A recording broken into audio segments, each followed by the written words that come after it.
Okay, I think we're good to start. So, hi everyone, I'm Zaka and I'm the co-chair of the Large Systems Working Group and I'll be chairing today's session. So, welcome to the stream and to our second session of the day. So, on this session, we have Steve Warren and he's Senior Technical Staff Member and Principal Architect at IBM. And just a bit of housekeeping, if there's any questions throughout the session, please place them in the chat and I'll be reading them to Steve when I get the chance. Also, you have the chance to unmute at the end of the session to ask your questions directly. And just the last thing before we start, when you get the chance to, at the end of the session, please provide your feedback. So you can do that on the agenda site and click on the session. There's a link at the end to give your feedback. So that helps. And now I'll pass it off to Steve to take us through recent highlights in zOS 3.1 and a sneak peek at zOS 3.2. Thank you, Zakir. I appreciate it. Hi, everyone. Good morning, good afternoon, and good evening. We're glad that you chose to, just spend a little time with us today. This topic is, if you've ever seen us do this live or in the past, if you will know that there's just way too much information here that we possibly can cover in just a 45-minute time slot. I'll try my very best to pick some of the highlights out of this presentation, but I've given you all the slides. If you have the PDF file online, you can actually see all the material. I didn't remove some of that material today, but I'm going to be skipping a lot intentionally so that I can make sure that we cover the top items that I think need to be covered here. So this is going to be talking mostly about what's in zOS 3.1, but it's also going to be talking a little bit about a sneak peek of zOS 3.2. As you guys may have known on the launch of the new Z17, we also gave a preview announcement of zOS 3.2. And so what we're going to do is we're going to talk a little bit about that new enhancements, but really focusing mostly on zOS 3.1. And in fact, a lot of these things, as you'll see throughout the presentation, you'll see that you can actually leverage some of these things. And you'll see this little color-coded chart here.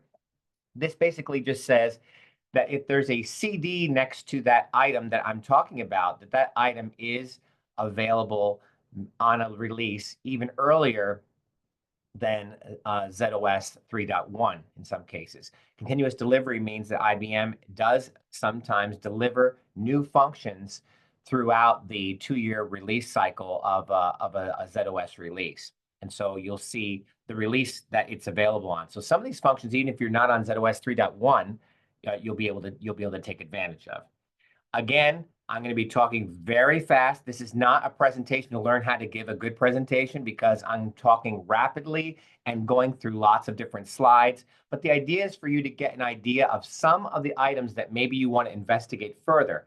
My email address is on the cover, and you can feel free to reach out to me. We'll give you an opportunity to put something in the chat. You can also, at the end of the session, unmuted, you can ask a question, provided there's time left.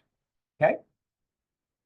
So with that, we're going to just give a quick release overview, and then we'll talk about how we're related and the support we did for the new Z hardware.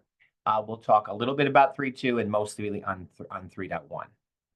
So continuing our journey in our zOS releases, there are certain themes that keep recurring over and over again about things that we need to address in the release, things that we keep addressing, and things that just we need to have continued focus on. And so you'll see a lot of the items that we're talking about today are going to be around these subjects. Of course, AI is pervasive everywhere you look, and certainly we want to make sure that the operating system is positioned well to be able to run the AI workloads that you need to be able to run native on IBM Z, supporting the Telum processor. We'll talk a little bit about that. That's available in the new Telum 2 processor. Transforming for efficiency basically is saying that we need to leverage standard technology that allow us to manage the operating system better and to be able to run the workloads that the rest of the world runs, and to be able to run it on Z, it'll run better on Z and leverage the IBM Z qualities of service. And then, of course, cyber resiliency. So everything we talk about in the area of security posture, we need to make sure that with those threat actors that we're always one step ahead of them. So whether that's quantum safe technology, whether it's doing safeguarded copies and the cyber vault and other technologies around there, we need to keep ahead of that game as well. Okay. So let's just talk a little bit about the releases themselves. So first of all, for the zOS 3.1. 3.1, it will be available. It's been available since September of 2023, and it will be available at least with normal service and support until at least September of 2028. So that's quite a few years down the road. It supports all the hardware from all the way from the Z14 all the way up to the Z17. Of course, we know that if you're in a parallel sysplex, you can only have n to n minus 2 levels of zOS within the sysplex. So even though zOS 3.1 is supported on a Z17, if you to have that in a parallel sysplex, you would have to have the hardware level to be only n to n minus 2. So you'd only be able to have a Z15, Z16, and Z17 in that mix, for example. Also, in a parallel sysplex, we support n minus 2 levels of the actual software levels as well. Let's talk about zOS 3.2. It's scheduled to be generally available in September of this year. And on zOS 3.2, it only supports the 15 and higher. Please note also this little asterisk here about the Z17. While this presentation is not really totally focused on the Z17, please make aware of the fact that while we do provide support on zOS 2.4 for the Z17, it is only toleration support, which basically that means that you can technically bring zOS 2.4 up on a Z17, but it actually is not going to exploit any of the new features. That being said, zOS 2.4 is out of service already, and only those folks that have purchased the extended defect support, that really is an issue. Okay, so that's just a general statement about zOS 3.1 and 3.2.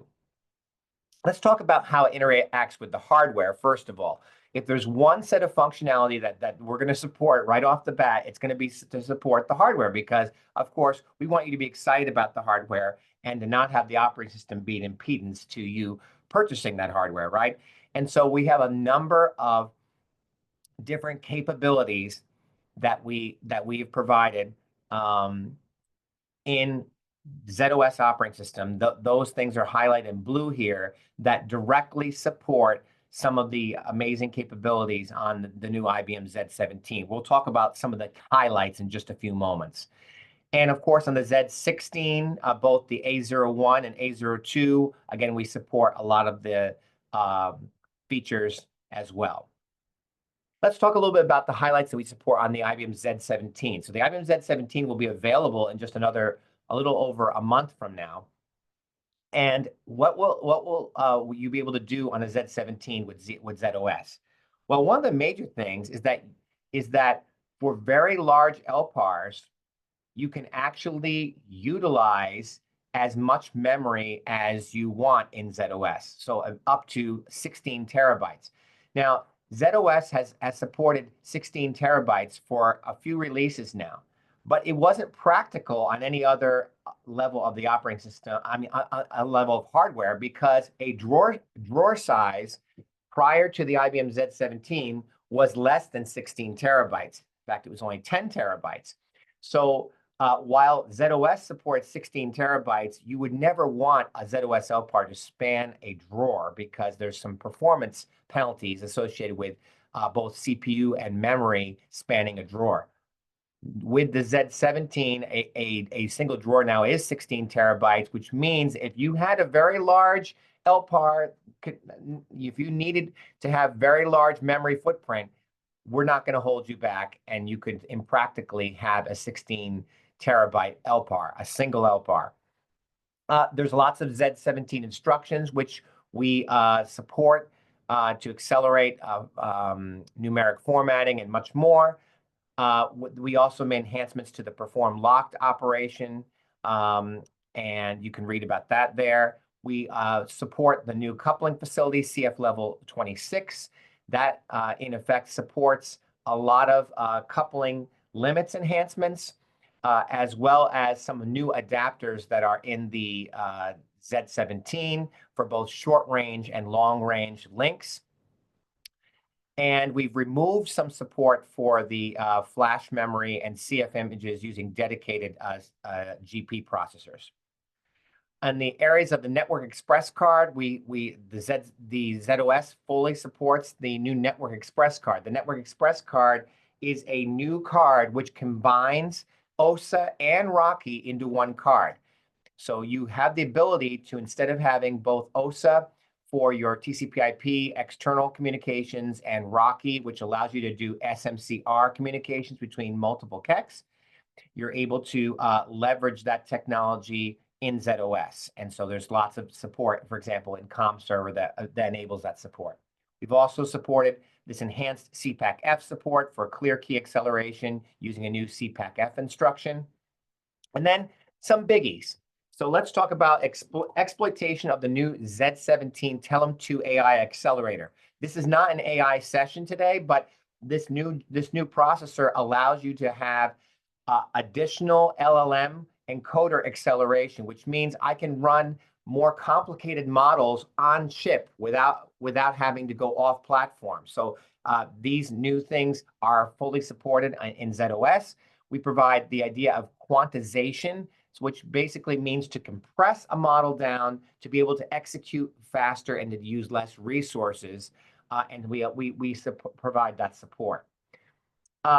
And much, much more. This is a whole topic in of itself, so I'll just leave it at that.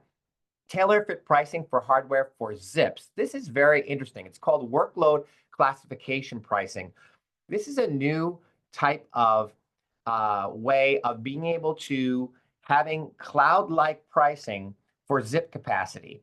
So I can basically have a pool of these always-on subscription-based zip capacity that can be used for 3 use cases: AI inferencing on zOS, ZCX Classic, zOS container extensions, and ZCX for OpenShift workloads.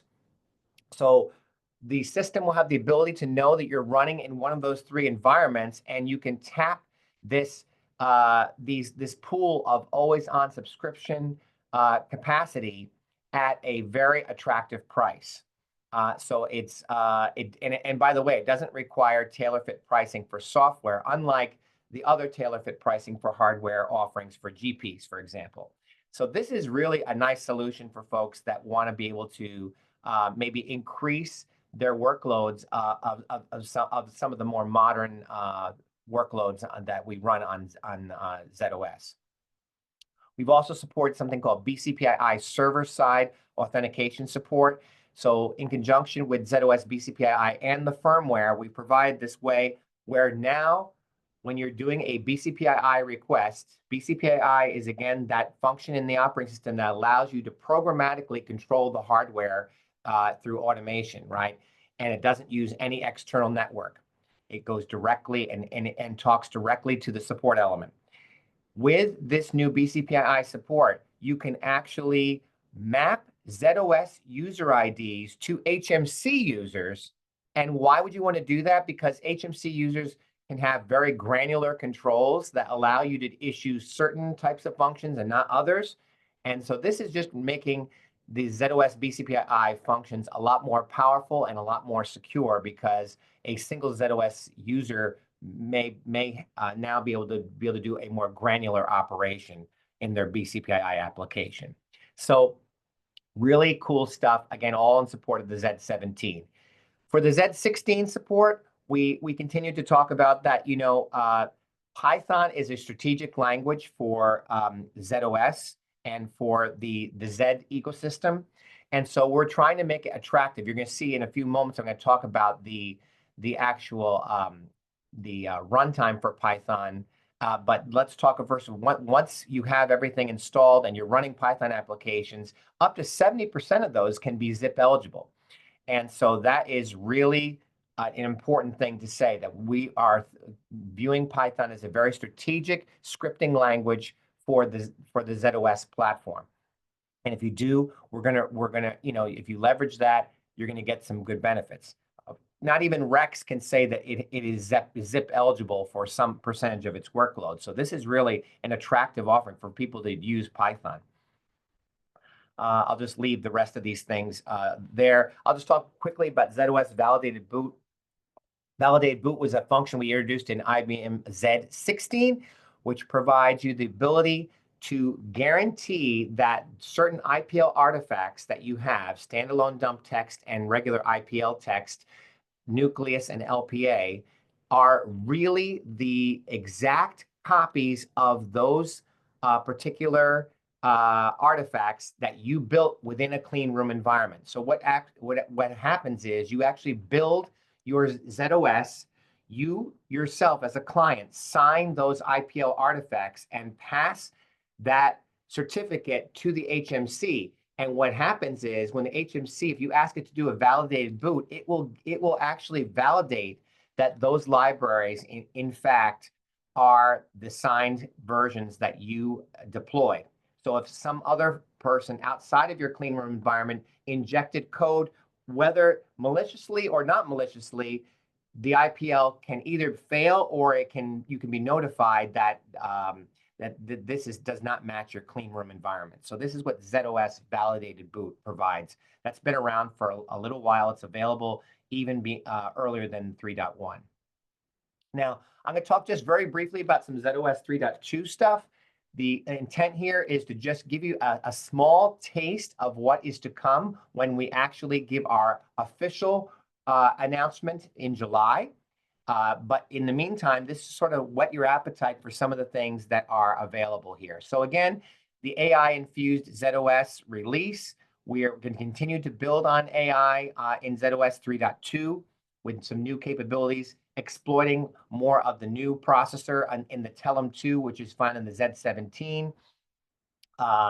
And to be able to support things for this new Spire accelerator, which just came out, which will come out, I'm sorry, at the end of this year, which allows you to run more complicated large language models and even to do generative AI natively on zOS and on the Z platform, right? We also support lots of things to enable modern workloads.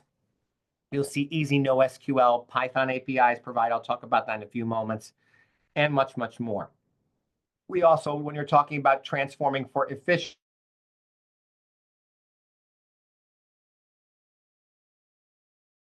have a good policy by analyzing both the SMF data that's being generated and comparing that to your existing policies.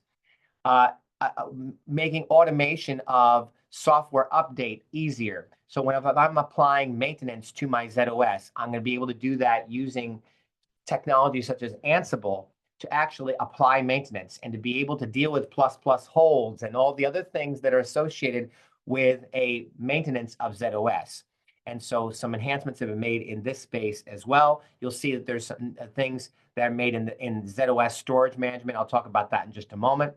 And then the area of cyber resiliency, more data sets to support encryption on zOS using the built-in cryptographic processors that are on the machine. The support of direct encryption to tape, some really powerful technologies there that allow us to encrypt before going out to tape data sets now being able to be encrypted. Some things, we'll talk about threat detection a little bit, and we'll talk a little bit more about some of these things. So some quick highlights. So let's talk about intelligent network packet batching. So if you guys remember a little bit or have heard anything about zOS 3.1, you know that there's something called the AI framework for zOS.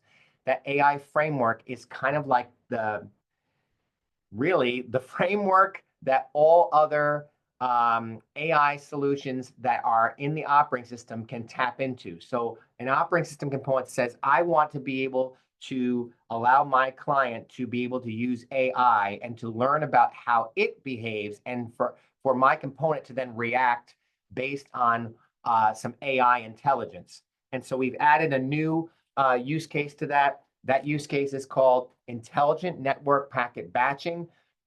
So today, zOS TCP/IP manages outbound packets by temporarily blocking them into an internal buffer.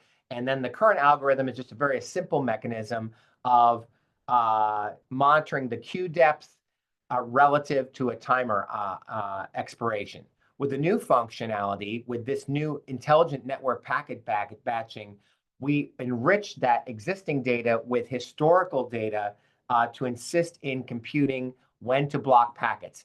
The goal of this is to reduce network CPU costs while minimizing the impact to latency. So again, this is just intelligent network packet batching. Automatable zOS map software update I just mentioned before. This gives you the ability, again, to apply maintenance using an automation framework, for example. And so we have a new set of REST APIs, and we'll ship some Ansible support for that to allow you to be able to leverage technologies such as Ansible to be able to apply maintenance on your system. A big one on the bottom, zOS MF storage management plugin. This is a new plugin in zOS MF that is going to allow you to have a view of storage management. Eventually, it's looking to be a future alternative to ISMF, and to have things in a much more user-friendly format than ISMF is. So you're going to be able to do things with your data classes and management classes and storage classes and ACS routines and et cetera, all through the DFSMS storage management plugin. So that's a thing to look forward to. And again, RACF certificate support for multiple alt names. So you're going to be able to have a single definition for, well, let's say that the alternative was, rather than having multiple certificate definitions in RACF for different IP addresses that all reference the same X.509 certificate, you're going to be able to instead have just one definition defined for that. This is just a very small smattering of some of the things that were previewed. What's going to eventually GA will be significantly more features. Some of these features will only be available in zOS 3.2. Some of them will actually be rolled back. And so you'll see they'll be in the base of zOS 3.2, but they will also have been rolled back to maybe 3.1, for example. Okay, so stay tuned for which ones are which as the dust settles and as we get ready to build our final release, our final set of PTFs, and populate Shop Z with our 3.2 release. All right, let's talk a little bit about some of the areas. We can't possibly, in about 22 minutes, cover all of the things that are in zOS 3.1. So I'm going to be skipping very rapidly and just talking about the top items that have recently come out in zOS 3.1, or maybe ones that are very important, okay? So I'm going to be doing lots of skipping over these pages, and that's deliberate. And on one slide, I might only talk about one thing and move on. You have all the slides, and I would encourage you to take a look at them, write down any little things that you want more information with, and my email, swarren@us.ibm.com. Feel free to reach out to me, and I will try to provide an answer to you for anything in more detail. Again, we talked about zOS 3.1 and the AI-infused operating system and the AI framework for IBM zOS. AI-powered WLM, the first use case, that intelligent packet, and many more use cases coming down the line for being able to leverage this framework that's in there. So the AI-powered WLM, again, predicts the WLM managed batch initiators that may be needed for your particular installation based on a model being trained, and can then intelligently fire up those initiators even before the workload arrives. So just one step, another step in the AI journey for the operating system itself, right? So we've seen tons of our clients wanting to leverage AI on zOS.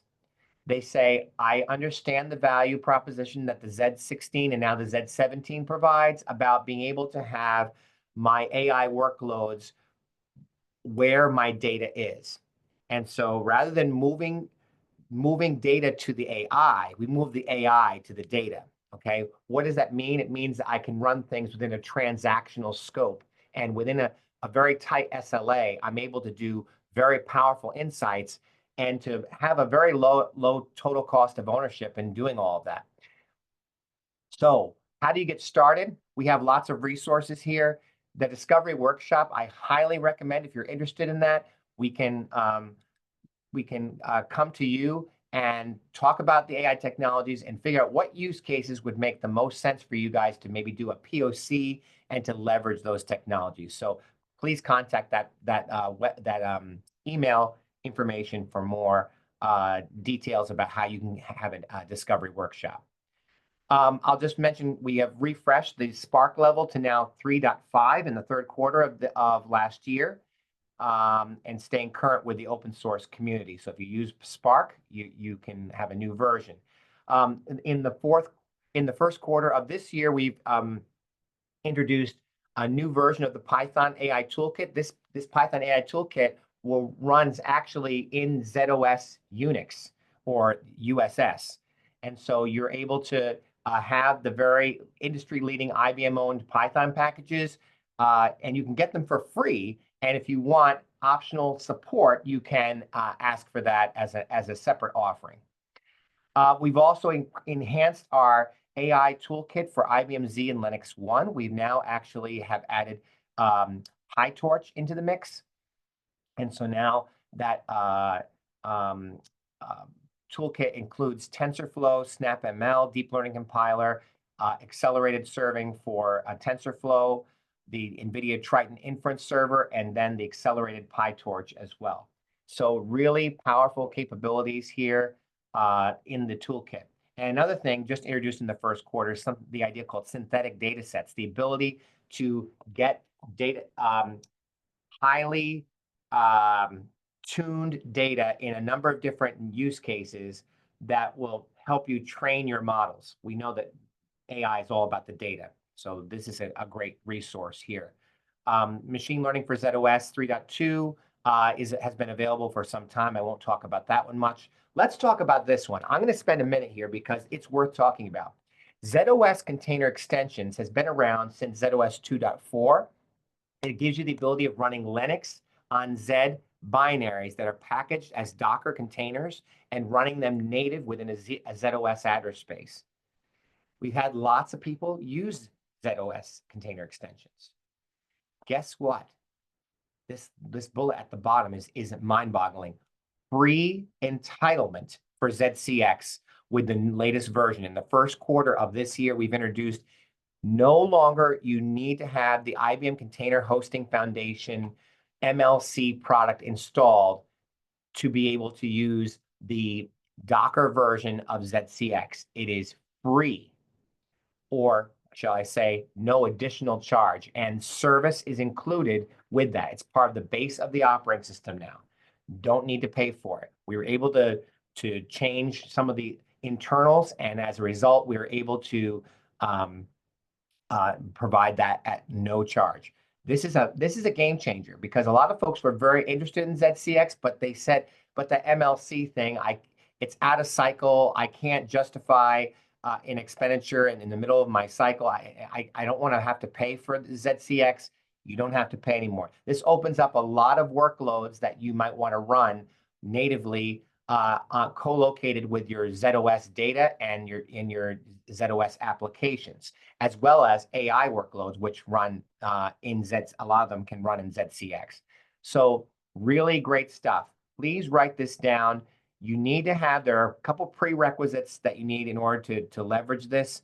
I would, on this content solution page, they actually tell you all the details about how to get this free entitlement and what you need to do to upgrade. If you already had a ZCX appliance, how you need to upgrade it before you can remove that Container Hosting Foundation product.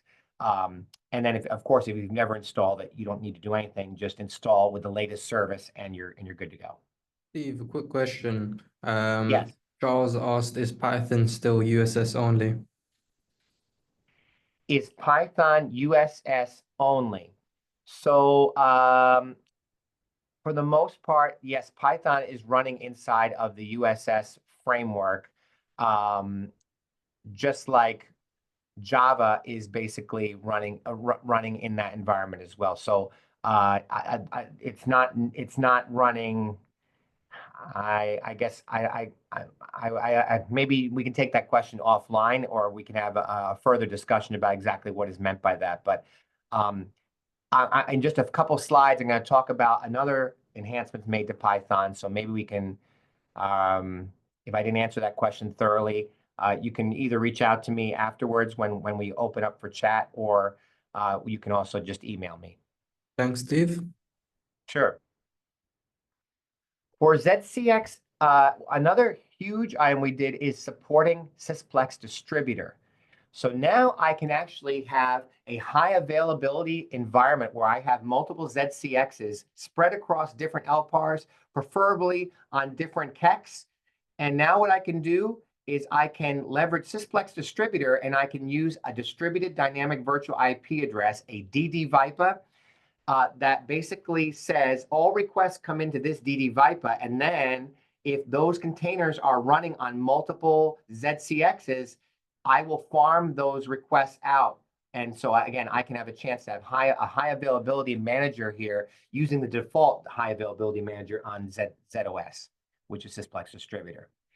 ZCX Foundation for OpenShift, introduced in March of 2022, provides some amazing capabilities of having an actual OpenShift cluster native on zOS in a series of address spaces. Things that we've supported now for a little more than a year is the ability to run single node OpenShift natively on zOS, and the ability to take your clusters of maybe your OpenShift running on x86 and your OpenShift running on Linux on Z, and have them all, and the ones running in zOS on ZCX. I can now have a multi-architecture support where I can actually allow the control planes and the compute nodes to run on either platform and have like a cluster that spans different architectures. Really cool stuff. And then we introduced a while ago, about a year ago or so, the zOS container platform, which allows you to run zOS Unix applications natively on zOS. So this is like taking, for example, zOS Unix programs like, say, Java applications, and to be able to package them in a container, which then can be deployed using Kubernetes to deploy Kubernetes workloads across your Sysplex. Very amazing technology. People scratch their heads. What? I can use Kubernetes natively on zOS for select applications. In this case, zOS Unix applications, we can do that. More to come in this space. So we've added some enhancements about the multiple VIPA ranges for the zOS container platform. Lots of compiler support here, of course. This is the one I want to talk about. Python is now a bypassable requisite for zOS in 3.1 and is included in the zOS base at no charge. So not only is it included, the Open Enterprise SDK for Python is included at no charge, but up to 70% of that workload can be zip eligible.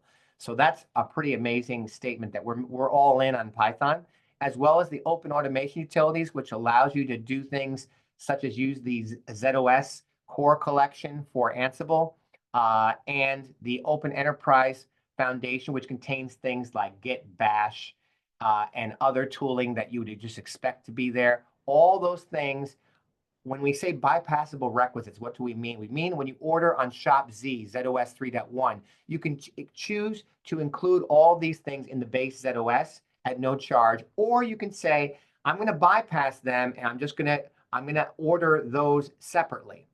So it's your choice. The bottom line is, in either case, they are fully entitled in the zOS base and no extra charge. Now, This is another important point. So I mentioned ZCX is free now. If there's another point you should take home is that, Java, there's some things to do when I move to zOS 3.1. One of the things you need to worry about is that the Java releases don't line up neatly with the zOS releases. And so as of March of this year, the zOS operating system itself, in other words, there are components within zOS that leverage Java, right? We require you to move to Semeru version 21, and you must do that before September of 2026. But you can actually apply the PTFs now.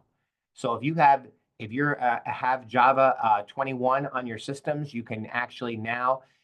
And the best way to do that is to use this fixcat that I have listed here, target system required service Semeru, and to find the fixes that you need, apply all those fixes. You can change your Java home to now point to Semeru 21, and now all the applications. For an example, zOSMF uses Java extensively, right? And so now it can use Semeru 21.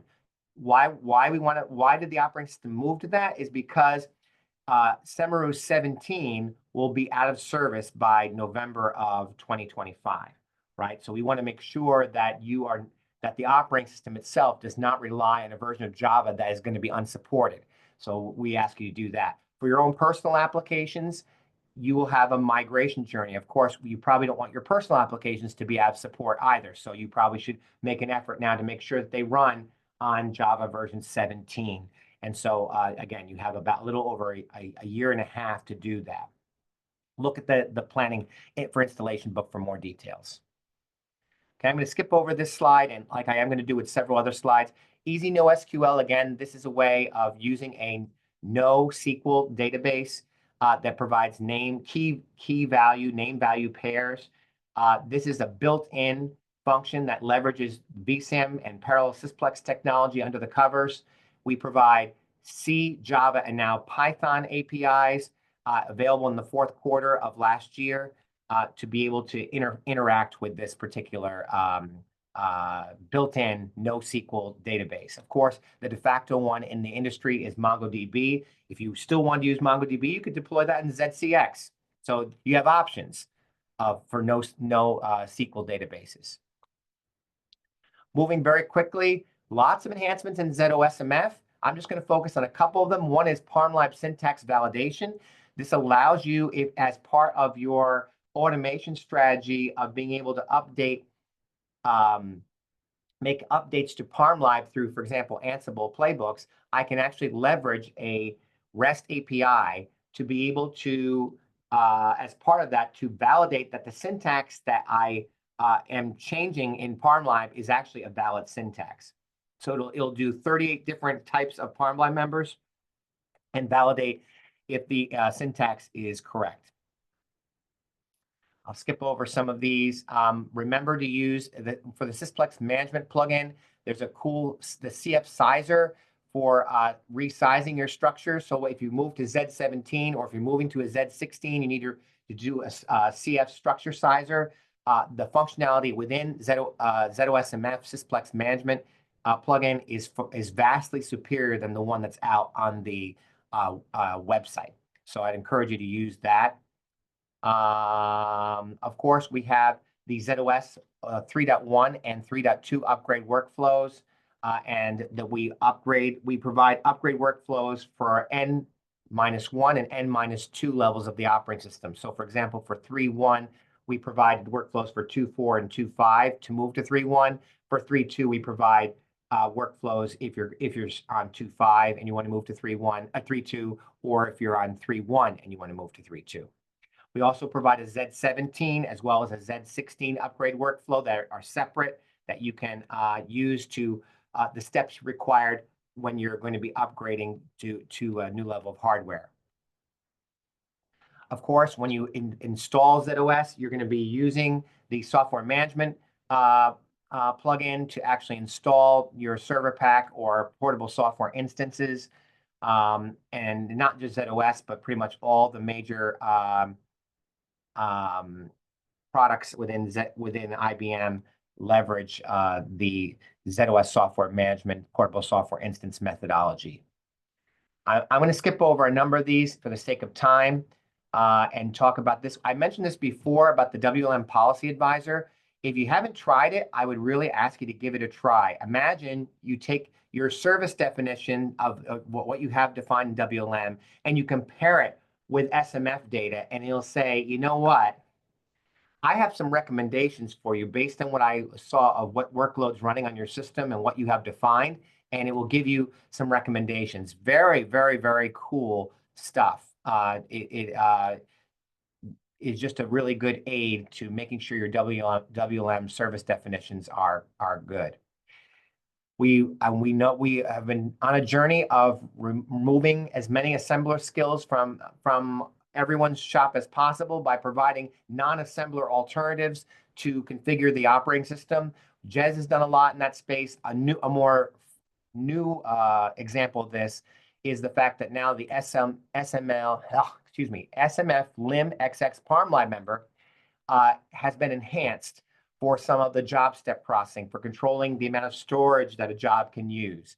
So in some cases, the IEF USI or IEA limit exits can be removed, and simply you can use the SMF lim XX parm lib member. Okay, in the way of scalability and performance, I'll mention this one. This is a big one, the DFSMF optimization mode for dataset copy. This allows you, if you're using IDCAM's repro, to copy an already compressed and or an already encrypted data set, and repro will not first unencrypt it before it sends it or uncompress it before it sends it. It will send it as is.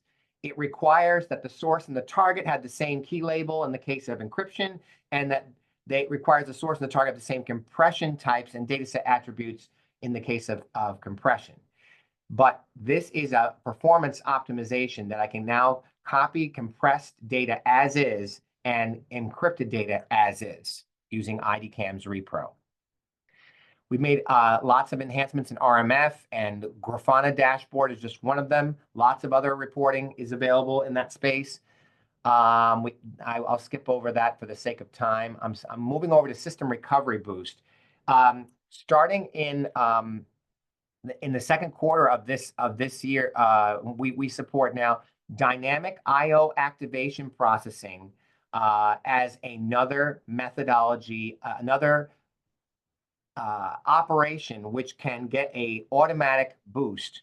So whenever you modify your IODF configuration, for example, and you're doing an IO activate command, that will automatically kick in. And so you can see this chart on the right-hand side. The dynamic IO activate is automatically happen when you do it. When you do an activate command for your IODF configuration, it'll automatically take a boost action to accelerate that at no additional cost to you. It'll do both zip as well as CPU boosting. And let's just talk about a couple other things. I'm going to skip over some of these slides here. And let's talk about, I want to go to here. So in data serving and storage, we've been on a journey of having both serverless data management, basically, which means that I can send my data from the DS8K out to the DS7700 or to a public cloud out the back end of the DS8K. That's what's called transparent cloud tiering. We also provided mechanisms to store directly to cloud from your zOS application, right? So talking about transparent cloud tiering, again, that requires IBM DS8K storage to do that. But again, it does not incur any additional CPU because the data doesn't actually flow through the zOS TCP/IP. It's flowing out the back end of the DS8K out to the TS7700 or the public cloud. So we support now TLS 1.3 protocols now for transparent cloud tiering. Cloud data access is the example of using zOS to write directly to cloud. And we've had this out for a few releases, and we've made a lot of enhancements in this space as a lot of clients have really latched on to the ability for their applications to write directly to cloud. So we've added a lot of enhancements. One of them is data compression support. So we can actually compress the data before storing to the cloud object storage and automatically decompressing it when we read it back. So that's a massive improvement. We've added cloud storage access for zOS using GDK util, which allows JCL to actually do the same things as cloud data access. So I don't actually have to write code to write to any cloud provider. This is S3, Azure, Google Cloud, and IBM Cloud.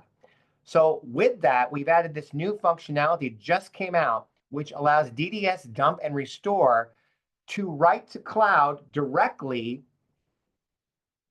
and you don't have to have IBM disk. Now, it is going to go through zOS, but it uses cloud data access to accomplish that. So what does this mean?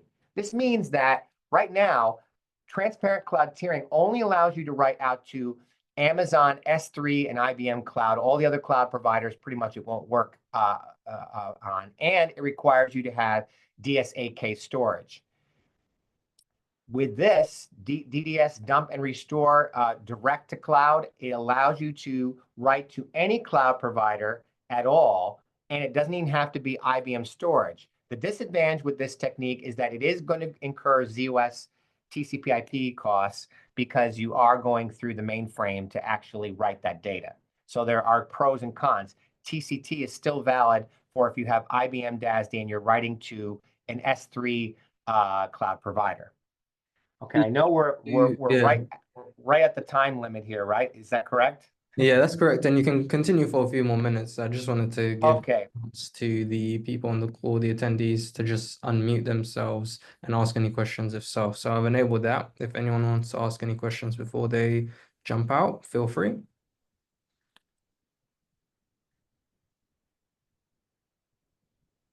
I've also put into the chat the link for the feedback form, so you could fill that out for us. That'd be really helpful.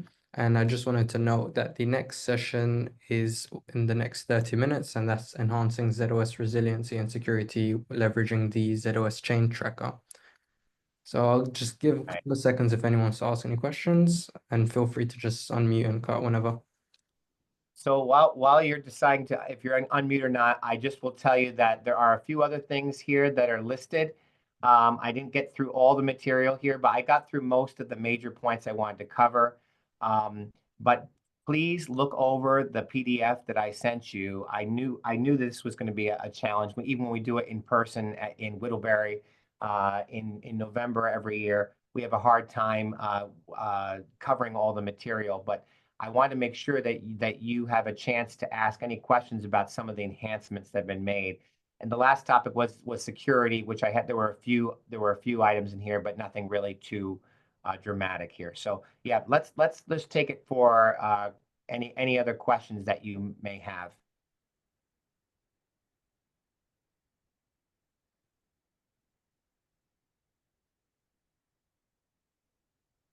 Is smoke coming out of your heads and you're trying to process all of that? It's a motor mouth presentation. I warned you, and I didn't fail to deliver, I think. It's like what I mentioned in the previous session. You've delivered a very in-depth and extensive session, so you probably answered everyone's questions as is. Yeah, so if you have any, please, again, I'll go back to the beginning here and just let me just see if I just get out of here and just yeah, here, my email address, swarren@us.ibm.com. Just feel free to reach out to me. We've had this many cases with many of the events where people just have questions afterwards. So thank you for your time. Thank you for allowing me to host there. For those that can come in person, looking forward to seeing you guys in November in Whittlebury at the GSE UK event. Perfect. Thanks, Steve. And feel free to tune in at 4:15 for our next session. And feel free to reach out to Steve as well. Thank you, everyone. And also feel free to give us some feedback using the feedback form. Thank you, guys. Thanks, guys. Have a great day.